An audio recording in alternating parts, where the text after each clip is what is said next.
From doing the three-peat on 2 occasions to becoming the Finals MVP on all 6, Michael Jordan is still considered the GOAT by many stars, commentators, and celebrities. Jordan for 3. Got it.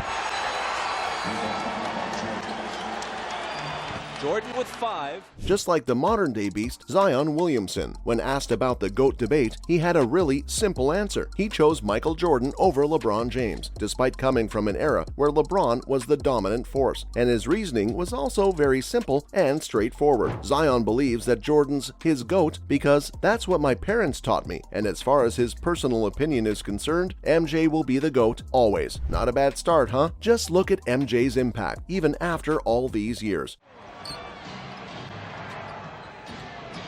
Michael springs free and takes the lob from Kukoc. Great roll-off. But how about someone who actually grew up in the Jordan era? Dwayne Wade also has MJ ahead of LeBron in the GOAT debate. And to me, this is an interesting opinion, purely because Wade loves LeBron and he played with him. They dominated the NBA in Miami. But for Wade, Michael Jordan is his GOAT, and he accepts that many people might call him biased. In fact, he said, "I am biased, and I'm going to be biased until the day I pass away." So it seems that nothing LeBron does, which probably includes breaking the all-time scoring record, has any say in the matter, as Wade's mind is already made up. Time scoring record now belongs to LeBron James.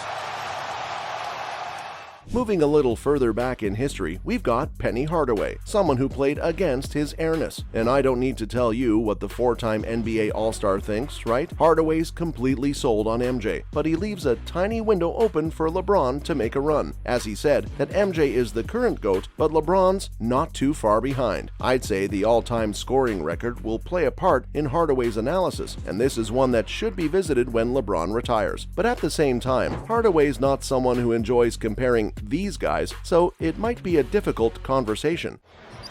It's LeBron against 5 and count it and 1. LeBron James with 35 and a chance at another point. Not for the three-point legend Ray Allen, though, who believes that MJ is the GOAT, and his reasonings are quite original, I have to say. He pointed out how LeBron is a product of MJ, so a lot of what's in LeBron, he explained this by saying the basketball DNA of LeBron actually comes from MJ. Fair enough. I think what he's trying to say is that as LeBron himself grew up in the MJ era, there's a lot that he learned from MJ, and whatever he goes on to do will, in a way, only make MJ look better. Twisted, but somehow not everyone has the same opinion, and they're very passionate about it too. Just a little easy pump fake, lines it up, gets himself square, and goes up in perfect form.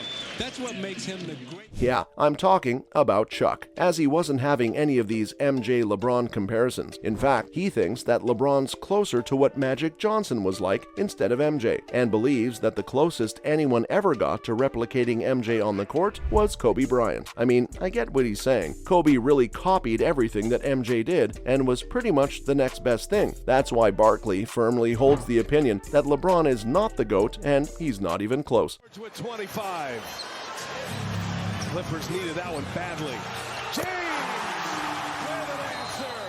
Tad bit unfair to LeBron, but Barkley says he's ready to fight anyone who thinks MJ isn't the GOAT. You tell them, Chuck. But let's move on to someone who actually knows a thing or two about winning championships, shall we? I'm sorry, Charles, that had to be done. But I'm talking about Hakeem Olajuwon, someone who was very much considered an MJ rival during the 90s. And the fact that he won back-to-back championships in that era shows just how special a player he was. When it comes to the GOAT debate, though, he believes that the comparison between LeBron and MJ isn't fair. Why? Well, it's simple according to the greatest NBA import of all time. As per Hakeem, MJ was a far more superior player who played in a very tough league and was very creative. He did say that he's not taking anything away from LeBron because he believes that James is a great player, but comparing him to MJ isn't fair. That's just so well put, you know?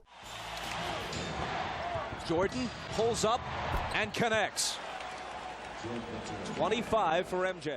And if you're more of an expletives type of guy, here's Kevin Durant picking his GOAT. The 4-time scoring champion in the NBA has been a rival to LeBron on many occasions. His opinion in the GOAT debate changes quite a bit, so some might bring another one of his quotes to justify, but one thing's for sure, he's never gone against MJ, even when he's giving LeBron his flowers, which is a big thing to do. But he once said that MJ is one of one, God level, incomparable, a pure master in his I don't think he needs to say anything more than that, only for him to add that he's still learning from MJ's game, which tells you the kind of impact MJ's had on generations that came much after his time. Have won their 6th NBA championship, and it's their second three-peat.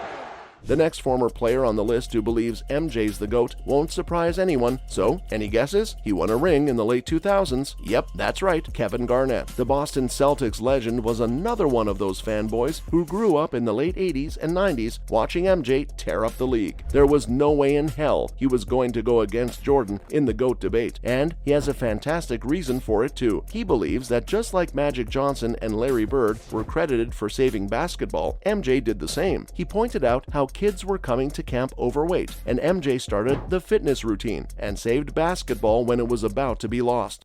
You guys know the history from that, and then be able to have an opportunity to come back and represent the state in an all-star situation from a different seat. Moving on to another former Boston and Minnesota favorite, Stephon Marbury, who shouldn't have made the list considering I'm talking about the biggest names in basketball. But the two-time All-Star's MJ testimony is so great that it deserves a mention. He believes that MJ shouldn't even be in a ranking. MJ's name isn't in the same conversation as he is not from this earth. He's just different. Nice. This is what Stephen A. Smith has been yelling about on TV for so many years now. Even when he reluctantly gives LeBron credit at times, he's almost always certain to circle back on the GOAT debate and point out that MJ will always be the GOAT. I respect the hustle, because Smith might be just the reason that many young people still believe in MJ being the GOAT, even though they grew up in the LeBron era. Well done, Stephen. But the next person on the list will surprise you so much, and no, you can't possibly guess it, as I'm talking about The Undertaker. Yeah, the former WWE champion was asked about the GOAT debate, and he immediately put his foot down by claiming that MJ is the GOAT. In fact, he also praised Kobe a lot, which makes you think that he might just put Kobe ahead of LeBron too. Moving on to Hollywood for a refreshing take, Mark Wahlberg also doesn't believe that there's any debate between MJ and LeBron, and picked MJ to be the all-time GOAT. Similarly, the two-time Academy Award winner Denzel Washington hinted at Jordan's greatness, and believes that Game 2 of the 1991 NBA Finals makes MJ the GOAT. Also, Leonardo DiCaprio was on hand to see The Last Dance and met MJ in the locker room, and he said that Game 6 was poetic, beautiful. Yeah, that's another massive vote that goes MJ's way. That's all I have for you today on the stars and celebrities that believe Michael Jordan is the GOAT of NBA basketball. Thank you so much for watching, and we will see you in our next video.